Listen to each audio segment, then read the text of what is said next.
welcome back to my channel. I hope that you're doing well. Welcome to another video and welcome back to another book haul. Today I'm going to be sharing with you all of the books that I added to my collection in December and January.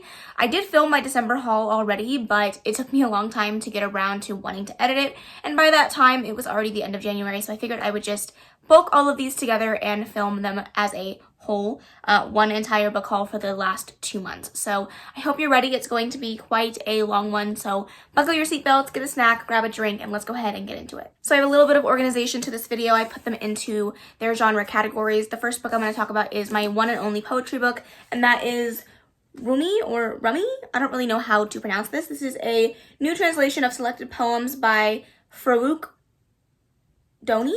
I don't know how to say that name. I'm so sorry. I actually got this recommendation from my boss. We were talking about books and he asked if I like poetry and I said yes, and he said that I should read this one. I put it on my wish list and my sister gifted this to me for Christmas. So thank you so much to my sibling. It was very, very kind of them. I'm very excited to get around to this. I really love poetry. I haven't been reading a ton of it recently, but every time I do sit down and read it, I always find that it's so empowering and just a powerful read to experience, and I'm really glad that I have this and can add it to my collection. I don't know if this collection of poems has a specific like theme to it, but I am excited to give it a go nonetheless. Then I have one nonfiction that I want to talk about, and that is Blackbirds in the Sky by Brandi Colbert. I picked this one up at Target on a whim. I have been looking around to put some more books by Black authors onto my TBR, so I saw this one and decided to give it a go. This is a nonfiction that has to do with the Tulsa Race Massacre that happened in 1921, and it's about the Tulsa Race Massacre, but also the stepping stones that kind of led us to that point. And it's also a book about Black lives, and I really wanted to read some more nonfiction in regards to just Black experience, so this is definitely one that I'm excited to get to. It's actually on my February TBR, so I'm hoping that I really enjoy it. And the last genre with only one book is a horror. I think this is a YA horror, but this is Summer Suns. This is by Lee Mandello. I don't know anything about this book, but I saw a couple people talking about this one, and I figured I would pick it up. I haven't heard necessarily glowing reviews, but I haven't heard any super negative reviews about this either, so I'm curious to give it a go. Horror is not really my genre of comfortability. However, I'm trying to push myself outside of my comfort zone, and I figured maybe trying a YA horror would be a nice way to kind of delve into something that's a little bit more outside of my comfort zone. I have two genres that only have 2 books, the first one being one of each, but it's my graphic novel and manga collection. To add to that, I added Death Note, Volume 1. This is by Tatsugumi. Oh, I'm not gonna butcher it. I'm going to it's not gonna be great, so I'm just gonna show you. This is one that I really wanted to read for a long time. I'm just getting back into manga. I used to read manga a lot when I was in middle school and high school, but it's been a long time since I've like really delved into the manga realm, and I've heard really good things about this one. I believe this has to do with a student who finds a death note in a notebook and decides that he's going to enact this death note on whoever the person is it's being targeted. I'm interested in this. I know that it's one of the darker mangas. Recently, I've read a lot more like cutesy, like sweet and or super steamy mangas, so I'm curious to see if I'm going to like this one. Speaking of steamy, I was gifted the fine print. This is by oh my goodness, I do not know how to pronounce that name. If you know how to say it, feel free to let me know, but I'm not even going to try. This is a gift that I got from Mel. She gifted this one to me just to be kind. Thank you so much, Mel. I really, really appreciate it. I'm so excited to give this one a go. This is one that she stumbled upon and really liked the premise of it, so she decided to gift it to me as well. After I heard from her, I put it on my wish list. So I'm excited to get around to this one. It is a very, very steamy graphic novel, and I mean very steamy. So be prepared if you're going to pick this up. I believe it has to do with a succubus. It's a polyamorous relationship.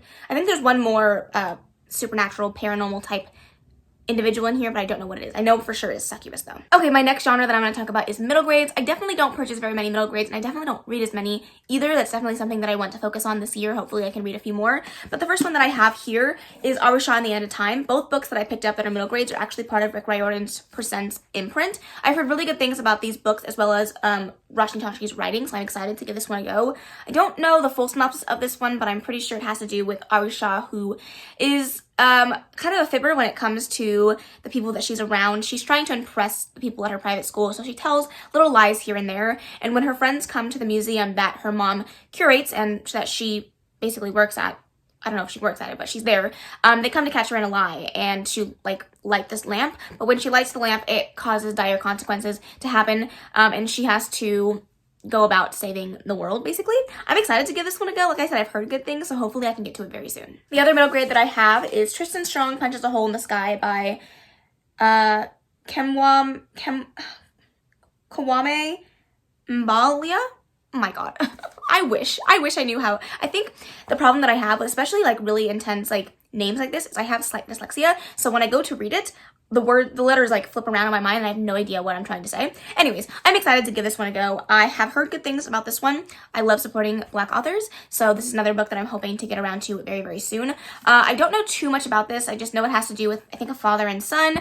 And Tristan Strong punches a hole in a tree, which then opens up a hole in the sky that is bringing down like destruction, and it's their responsibility to fix it. So I'm excited to give this one a go. Hopefully I really enjoy it. Up next, we're going to talk about the romances that I picked up. These ones don't have any type of fantasy backdrop. It's just romances. And so the first one that I have here is Open Water. This is by Caleb Azumaha Nelson. Probably butchered that one as well. I don't know anything about this one. I know it's a romance for sure, but I don't really know anything about the actual synopsis of this. I picked this up because, again, I'm trying to buy more books by Black authors, and I've heard good things about this one. People have been ranting and raving about it, so I figured I would pick it up and give it a try. It's a short little book, so no harm, no foul, right? So I'm excited to get around to this one, but I don't know exactly when I'm going to read it. Then I bought my favorite book of last year. If you watched my top 21 of 2021, my favorite book of last year was Dominate by Amy Dawes. This is the last book. I think it's the last book in this series. I don't even know what the series is called. Oh, the Harris Brothers series. And I picked this up because I saw somebody recommend the fourth and fifth book in this series on TikTok. I didn't know it was a series. I picked up the fourth one thinking that it was just a duology. And I got to the fifth one and I'm like, oh crap, this is book 5. But anyways, I really love this book. It's such a heart-wrenching, beautiful, wonderful novel that I was so blessed to have the honor to read. This one follows Gareth and Sloane. Sloane is really going through a really tough time as she's coming out of a very, very messy divorce and trying to figure out custody between her ex-husband and her daughter. Her daughter is I think she's like maybe 6 or 7, but during the first 3 years of her life, she grew up with cancer, and so her mom is very doting on her daughter. Her daughter's like the center of her world, but through all of this, she has very little control in the things that are going on in her life. She's a personal stylist for a very, very well-known soccer player named Gareth, and Gareth is a control freak. He has control in all aspects of his life, and he's really struggling to have some kind of balance in his life. So when Gareth and Sloane accidentally fall into bed with each other, Gareth gives up all his control and Sloane takes control in the bedroom. And I really, really loved that aspect of the book. That's what drew me in to the the fourth book, which is Surrender. But the character work and the amount of heart and soul that was poured into these 2 books really sold me for what the book is, and I just had such a fun time reading it. So glad that I finally own this, and we'll definitely do a reread sometime soon. Then I picked up another Mariana Zapata book, and that is Colti. I'm very excited to get around to this one. I've heard really good things about this one as a whole. I have read one other Mariana Zapata book, which was From Luke Off with Love, and I really, really enjoyed that one. This one follows a girl who is on a really well-known soccer team. We're seeing a theme here. And she used to have like this huge crush on one of the most famous soccer players. And now that soccer player is her coach. However, the male main character is kind of like a grump. He has gone through a lot in his life that's made him very jaded. And he's not the exuberant personality that he used to be. And so it's kind of like a grump sunshine, but also kind of like a taboo type of romance, but it's also very, very slow burn. So I'm very excited to give this one a go. Hopefully I can read it soon because I have absolutely loved Mariana Zapata's writing, and I want to, tackle this chunker sooner rather than later. Another very, very steamy self-published romance that I picked up is Priest by Sierra Simone. Oh my gosh. The synopsis of this book is so intriguing, and it just has me gripped by freaking just the synopsis alone. I have heard nothing but good things about this one. Everyone on TikTok is ranting and raving over this one, so I'm really excited to give it a go. I am going to read the synopsis for you because when I read the synopsis at Barnes & Noble, yes, I bought this at Barnes & Noble. Thank the Lord Barnes & Noble is starting to put more self-published books on their shelves. Anyways, besides the point. But when I read the synopsis, I was like, I need it, okay? It says, there are many rules a priest cannot break. A priest cannot marry. A priest cannot abandon his flock. A priest cannot forsake his God. I've always been good at following the rules, until she came. Then I learned new rules. My name is Tyler. I'm 29 years old. 6 months ago, I broke my vow of celibacy on the altar of my own church, and God help me, I would do it again. I'm a priest, and this is my confession. You guys, I'm sold. Absolutely sold. I cannot wait to read this. Then I got another gift from my wonderful friend Karina. She gifted me Getting Schooled. This is the first book in the Wright Brothers series by Christina C. Jones. This was on my wish list because I heard somebody on TikTok talking about it and I wanted to give it a go. This has to do with a student and a teacher, I believe. 26-year-old Reese accepts a position as a grad assistant. She has no idea an unpleasant encounter with a student will lead her to discover what she calls the trifecta: fine, intellectual, and a little bit rude. So I think it has to do with just like a assistant kind of teacher-student relationship. I'm excited to get around to this. I do love that dynamic when it comes to relationships, so hopefully I can get around to this and absolutely love it. Then I picked up one of my most anticipated books of the year, and that is Reminders of Him by Colleen Hoover. I am so freaking excited to get around to this. As you guys know, I'm a huge Colleen Hoover fan. I just recently read November 9 and I absolutely fucking loved it, so I'm so excited to get around to this one. This one follows a single mom who's just getting out of prison, and she really wants to reconnect with her daughter. However, everyone in her daughter's life is keeping her at arm's length, and the only person that's really letting her in is a bar owner, and it's kind of their relationship, but I think this book is more focused on familiar relationships and the kind of climbing up after making a huge mistake. So I'm really excited to give this one a go. Colleen Hoover knows how to write beautiful stories and beautiful characters, and so I'm really excited to see what she does with this story. I also picked up Isn't It Romantic by Lisa K. Adams. This is the 4th book in the Romance Book Club series, and I really enjoyed books 1 through 3 so far. I've had such a good time reading them. They are such a blast. They are so fun and quirky, but they're also just so funny, with also having some really hard-hitting topics and some really wonderful conversations about relationships between two people, and I just think that it's such a fun series. This one follows Vlad, or as he's been coined throughout the series, the Russian. This is a marriage of convenience story, but after the fact of the marriage of convenience. It's years later, and Vlad really wants to get his marriage on the right track, and he really wants to be in a relationship with this woman, but they're having a really hard time. So he, of course, enlists the help of the Romance Book Club to help with his relationship woes. I'm really excited to get around to this one. Hopefully I can read it ASAP and finish out what I have left of the series. And the only like YA contemporary romance that I have in this stack is Permanent Record by Mary H.K. Choi. I didn't ever plan on hauling this book, especially because I read it in 2020. I didn't read it. I read like 2 chapters of it in 2020 and I didn't really like the writing style, so I put it down. But I hauled it because I was at the dollar store and they had this hardcover for $1.25. And I was like, you mean to tell me I can buy this for $1.25? Are you sure? So I grabbed it.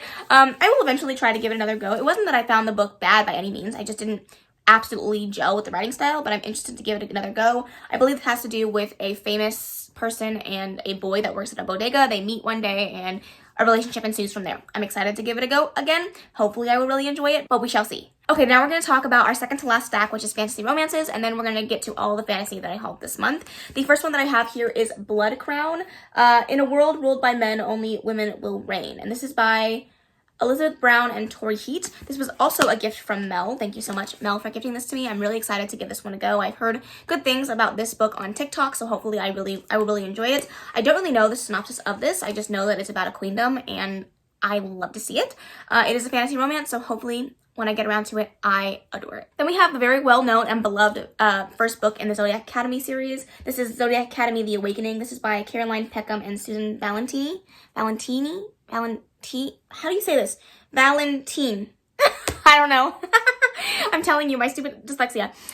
This one follows 2 twins who grew up in the human world, really struggling after coming out of foster care, and they get approached by a fae, and he tells them that they are the lost Vega twins, the heirs to this entire fae world, and they have to go to Zodiac Academy to basically earn their throne. But they don't really want the power that comes with royalty. All they want is their inheritance and their new magical powers that they've just realized that they had.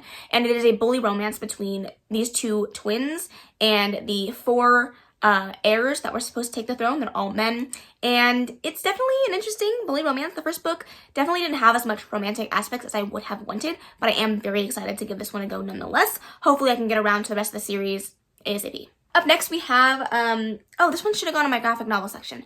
My bad. We have Lore Olympus by Rachel Smythe. I still don't know how to say this name. This is the Barnes & Noble exclusive edition. I absolutely love this cover. I'm so sorry I didn't put this in the right section, but I am very excited to get around to this one. This is a Hades and Persephone retelling in graphic novel form. This was a very well-known webtoons comic that they turned into a full-length graphic novel. So very excited to get around to this one. I've heard literally not a single bad thing about this graphic novel, so if I don't love it, I'm gonna riot. Then we have Ice Planet Barbarians by Ruby Dixon. This is the alien smut book that's literally popped off all because of Book Talk. I did read this one. I didn't love it. I didn't hate it by any means. I gave it a 3-star. I thought it was a well-written, interesting, I couldn't even say well-written. It was just interesting. I'll say it for what it is. It was a interesting book. But I don't really know much more to say about this. It's a short little series that has to do with alien smut. Like, that's it. Then I have 2 books by the same author, and that is King of Battle and Blood and A Touch of Darkness by Scarlett St. Clair. These are 2 books that I've heard about, surprise, surprise, on Book Talk. 2 ones that I'm very, very excited to get to. I know that one of these is a Hades and Persephone retelling, and this one is a fantasy romance that I don't really know too much about, but I've heard good things about them, so I wanted to give them a try, and I saw them at Barnes & Noble, and every time I see, like, self-published books at Barnes & Noble, especially self-published romances or fantasy romances, I try to buy them because I want to show the Barnes & Noble people that this is what we want, okay? This is what we want. All right, the next set of books is all fantasy. This set is one that I didn't haul entirely in this month, in the last 2 months. It's an entire series. It's a Sarah J. Maas series, but what I did haul is my very new dust jackets that are for the Throne of Glass series, and I'm very, very excited to show them to you. I don't need to put them in this haul, but I want to show them off, and I want to scream about them, so I'm going to show you them. I'm obsessed, okay? I'm obsessed. So the first one that we have here is The Assassin's Blade. Gorgeous, stunning, we love to see it. Then of course we have Throne of Glass by Sarah J. Maas. I love this first book. I did recently reread this, so it is tabbed, but I'm obsessed with this. Then we have Crown of Midnight, Heir of Fire. Stunning. My favorite cover of all of them. This is Queen of Shadows. Look at that. Absolutely stunning. Empire of Storms, Tower of Dawn, and of course, Kingdom of Ash. Y'all, I'm obsessed with these fucking dust jackets. They're the highlight of my life. This has brought me immense joy in the month of January. I needed it. I got it. So happy to have them.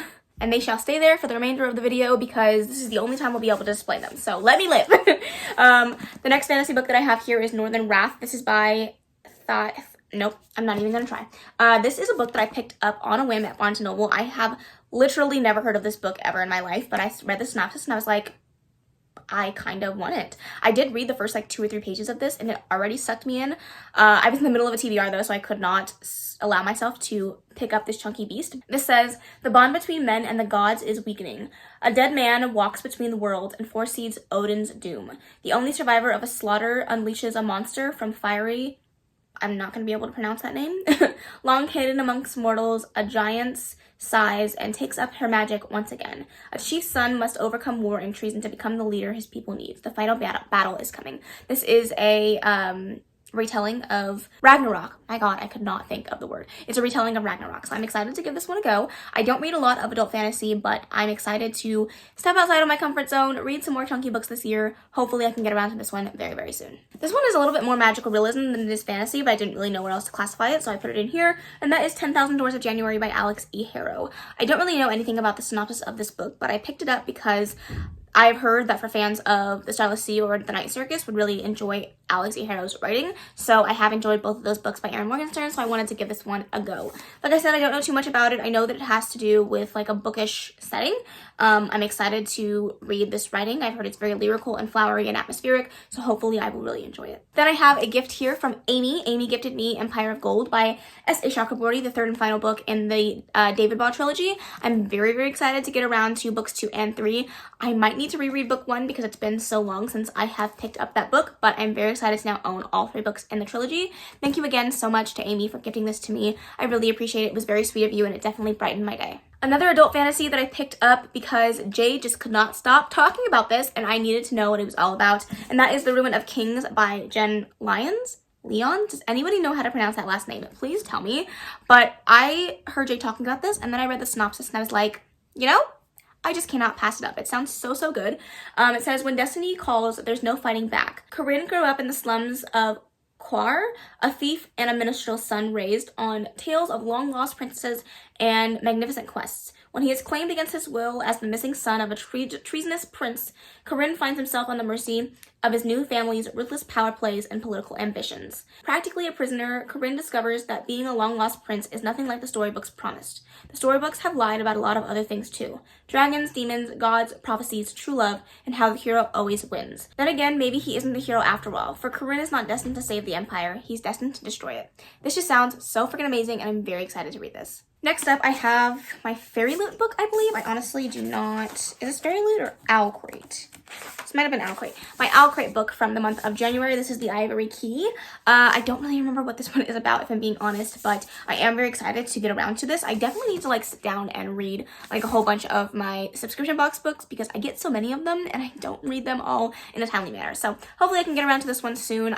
Like I said, don't really remember too much about this, but I am pumped to have it on my shelves. Then we have Falling Kingdoms by Morgan Rhodes. I have heard that this is like Game of Thrones, but for a YA readership, so I'm very excited to give this one a go. I had never planned on reading Game of Thrones. It's not my type of adult fantasy that I think that I want to delve into, especially seeing as it's such a large, intense series. So I figured if I tried it with a YA landscape, I might really enjoy it. So I've heard really good things about this. I've heard some mixed reviews. Some people really didn't enjoy this, but I'm interested to see what my thoughts are, especially since I've never read Game of Thrones, and I'm curious to see if I can get my way through it. We shall see.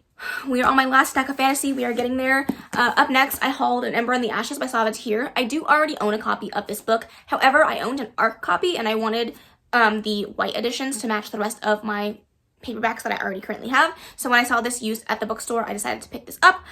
This is the first book in the Ember in the Ashes series by Smythe. This one follows Lya, whose brother has just been kidnapped and her parents have just been murdered, and she is basically on the run. She ends up going to the Resistance, who is this well-known collection of people that are resisting against the kingdom and trying to make a pushback on the way that things are run. And they decide to send her into Blackcliff, which is a school to train people to become Maas, or like these killing mercenaries.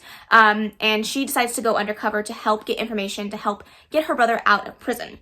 And then you follow another perspective named Elias, who is a person that's there training to be one of the masks there at Blackcliff, and their stories collide and in interesting and unique ways. I'm very curious to see where the rest of the series goes. I really liked how dark and gritty Smythe gets with her writing, so I'm very excited to read the third and fourth book in the series. Then I picked up The Bright and the Pale. This is by Jessica Rubinowski. This is one that I haven't heard the best things about, but I saw it at the used bookstore and I saw how pretty it was and I just couldn't pass it up. It is like a very cold setting fantasy. I have not read very many of those, so I'm very curious to see what I think. Hopefully I enjoy it, but I'm keeping my expectations pretty low for this one. Up next, we have The Year of the Reaping. This is by Micaiah Lucifer.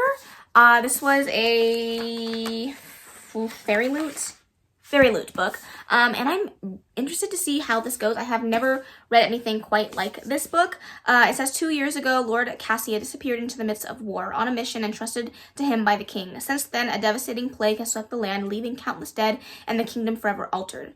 Having survived a rotting prison cell and the merciless illness, Cass, now 18, wants only to return to his home in the mountains and forget past horrors. But home is not what he remembers. His castle has become a refuge for the royal court, and they have brought their enemies with them. When an assassin targets those close to the queen, Cass is drawn into a search for a killer, one that leads him to form an unexpected bond with a brilliant young historian named Lena. Cass and Lena soon realize that who is behind the attacks is far less important than why. They must look to the past, follow the trails of a terrible secret, one that could threaten the kingdom's newfound peace and plunge it back into war. So I'm interested to give this one a go. It sounds really, really good, and these sprayed edges are absolutely everything. Then we have an Illumicrate special edition, and that, oh my goodness, bouncing off the ring really bad. That is A Marvelous Light. This is by Farah Marsecki. Oh my god, I feel so dumb when I'm reading these freaking names. But this is a historical fantasy with the interesting twist of having magic that's kind of like Cat's Cradle. I watched Emma from Drinking by My Shelf read this book, and she really, really loved it, so I'm interested to give it a go. This is not something that I would have picked up on my own, but since it came into a book box, I'm definitely willing to give it a try. I'm not big on anything historical, but who knows, maybe I'll enjoy it. Then I hauled and read The Bane Chronicles by Cassandra Clare, Maureen Johnson, and Sarah Reese Brennan. This is a collection of short stories that all follow Magnus Bane. I really enjoy this. It's such a fun little short story collection. Magnus Bane is one of my favorite characters in the entire Luna Chronicles, oh my god, Shadowhunters world, so I'm very intrigued by his lifestyle, and so it was really fun to read about him and get more of his perspective, especially because he's gone through so much and lived through so much. It was just a fun time. Highly recommended if you're reading the Shadowhunter books and you have not given this one a go. Highly recommend it, but I think you have to read the Infernal Devices as well as the Mortal Instruments before you could read this one. Then two books that I was gifted by my grandma. She gifted me Girls of Fate and Fury by Natasha and Nyan. This is the third and final book in the Girls of Paper and Fire trilogy. I read book 1 and 2. I didn't love book 2, but I'm very curious to see how she's going to wrap up this trilogy. Book 2 was supposed to be the final book in the series, but they stretched it to a trilogy, and I feel like the second book definitely showed that. It had some intense case of middle book syndrome, so I'm very curious to see if the third book is going to redeem this series for me.